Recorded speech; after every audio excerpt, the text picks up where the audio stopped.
ایک ایسا شخص کہ جو حج کے لیے نکلتا ہے اور حج کے لیے اس کا مال پاک ہے، طیب ہے،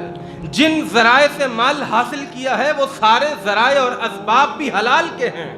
اس پاک اور طیب مال کے ساتھ اخلاص کی بنیاد کے اوپر جب یہ بندہ سفر کرتا ہے اور سفر کرنے کے بعد یہ حج کرتا ہے، آسمان سے آواز آتی ہے، میرے نبی نے فرمایا من حج، جس شخص نے حج کیا، فلم یرفث ولم یفسق، کوئی گناہ کا کام نہیں کیا، ولا جدال فی الحج، حج کے دوران کسی سے لڑائی نہیں کی، کسی سے جھگڑا نہیں کیا، اپنے اعصاب پر، اپنے دل و دماغ پر کنٹرول رکھا،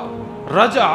اب جب یہ بندہ 40 دن کے بعد 30 دن کے بعد اپنے پیکج کے حساب سے حج مکمل کر کے واپس آتا ہے، رجع کیوم ولدتہ امہ، اب اس بندے کی حالت کی ہوتی ہے، یہ گناہوں سے ایسا پاک صاف ہوتا ہے گویا کہ آج ہی اس کی ماں نے اس کو جنم دیا۔ اللہ یہ بھی تو کہہ سکتا تھا کہ یہ بندہ گناہوں سے ایسا پاک صاف ہوتا ہے جیسے کہ کوئی چھوٹا بچہ ہو،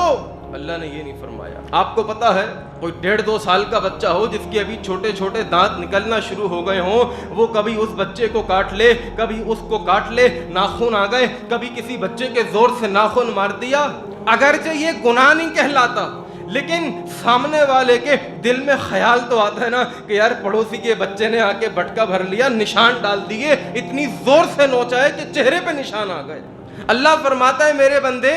گناہوں سے ایسا پاک صاف ہوگا گویا کہ آج ہی تمہاری ماں نے تم کو جنا ہے۔ کوئی سوچ سکتا ہے کہ نو مولود بچے نے کوئی گناہ کیا ہوگا، کسی کو کاٹا ہوگا، کسی کے نوچا ہوگا؟ نہیں،